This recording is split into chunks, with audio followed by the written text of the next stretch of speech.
प्रधानमंत्री जी कैसे प्रधानमंत्री बने उसको राहुल जी ने उजागर किया। अब उनको दिक्कत इस बात की हो रही है, धीरे धीरे ये न्यूज़ चारों बगल जा रहा है। जिस तरीके से राहुल जी पूरी मीडिया को लेकर अकेला स्टेज पर बैठे हुए सभी का जवाब दे रहे थे, अब कहीं ना कहीं अडानी और अंबानी को लग रहा है कि हमारा बिजनेस अब गिरने वाला है। देश की जनता को पता चल रहा है कि क्या स्थिति में देश में चुनाव होता है। आपका जीता जागता एग्जाम्पल है पूर्णिया में 2,55,000 वोट अवैध था, जो निकला उजागर हुआ। तो इसी तरह पूरे भारत में कि वोटों का जो धंधा भाजपा करती है। जो आप लोग देखिए, बात में आऊँगा, आप लोग तमाम युवा हैं, मैं युवाओं के पास आया हूँ कि मतलब कि क्या मैसेज जा रहा है। राहुल गांधी कह रहे हैं कि तमाम युवाओं को जगना होगा कि लोकतंत्र की आत्मा के साथ खिलवाड़ हो रहा है, और ये सिर्फ आप राजनीतिक लड़ाई नहीं रह गए बल्कि आत्मा के पर चोट हो रहा है। जो लोकतंत्र के जो भाई कहा गया कि गरीब हो या अमीर हो सबको बड़ा एक वोट का अधिकार है, लेकिन वो हक छीना जा रहा है। देखिए, पूरा बिहार का युवा जगा हुआ है। इसका जीता जागता एग्जाम्पल बीपीएससी का धरना हो, उससे पहले है जितना भी आंदोलन हो, सब में नीतीश कुमार और भाजपा की सरकार पटना में लाठी मारती है और युवाओं को दौड़ा दौड़ा के मारने का काम किया है। तो पूरा युवा बिहार का जगा हुआ है। भगवान बुद्ध की धरती है बिहार, और यहाँ ज़्यादा शिक्षा देने का ज़रूरत है नहीं। और इस बार चुनाव में ठीक बिहार बताएगा और बिहार का युवा बताएगा कि वोट चोरी अगर करोगे तो है ना, चुन चुन के एक एक आदमी को पीटा जाएगा इस बार।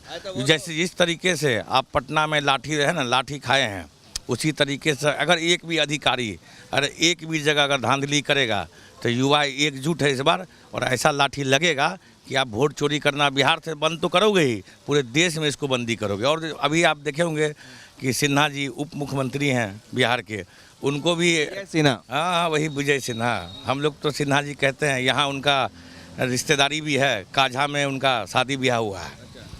तो सिन्हा जी को भी इलेक्शन कमीशन ने नोटिस दिया है कि आपका भी भाई दो जगह नाम है, जब है ना वोटर कार्ड है, दो जगह मतदान, दो जगह नाम है, पटना और लखीसराय। हाँ, एज भी डिफरेंस, हाँ एज भी डिफरेंस है। ये तो चिराग पासवान का भी डिफरेंस है। चिराग पासवान में देखिए, जब वो भरे थे पहला बार फॉर्म, उसमें भी एज डिफरेंस था। तो भाजपा के जितने आदमी हैं, इनको सही से पता ही नहीं है कि शिक्षा क्या होती है, कहाँ पे मतदान करना है, क्या करना है। ये लोग जीवन भर चोरी करने का काम किए हैं, और आज़ादी से पहले भी चोरी करते थे। ये सब गोडसे को मानने वाले इंसान हैं, कभी गांधी को नहीं माने। हम लोग गांधी को मानने वाले इंसान हैं, अब पूरा देश मानता है इसको, लेकिन भाजपा नहीं मानती है। जो राहुल जी उजागर किए इलेक्शन कमीशन पे, पूरा युवा इसको हम लोग चारों बगल फैलाने का काम भी कर रहे हैं। युवा जागरूक है। तो कह रहे हैं कि राहुल गांधी गुमराह कर रहे हैं लोगों को। जब नेता विपक्ष, प्रधानमंत्री के बाद सबसे बड़ा पद इस देश में नेता विपक्ष का है, और चुनाव आयोग एक ऐसी कमेटी, आर्टिकल 200 है ना, 323 देख लिए, 324 में लिखा है कि नेता विपक्ष अगर कोई डिमांड कर रहे हैं तो आप उसको पूरा करिए। चुनाव आयोग ना तो सरकार की है और ना किसी और की, ये है इंडिपेंडेंट अथॉरिटी है इंडिया की। लेकिन नेता विपक्ष के कहने के बाद भी चुनाव आयोग का कोई बयान नहीं आता है। इससे साफ जाहिर होता है वो चुनाव आयोग भाजपा के लिए बना है, जो रूलिंग गवर्नमेंट है उसके लिए काम करती है। अगर ऐसा ही काम करिएगा तो बिहार में चुनाव आ रहा है 2 महीने बाद, यहाँ दौड़ा कर युवा पीटेगा आप लोगों को। अमित शाह अभी बिहार आए थे सीतामढ़ी, वो तो कह रहे हैं कि भाई साहब ये लोग घुसपैठिया और बांग्लादेशी का वोट दिलाना चाहते हैं, इनको दर्द हो रहा है।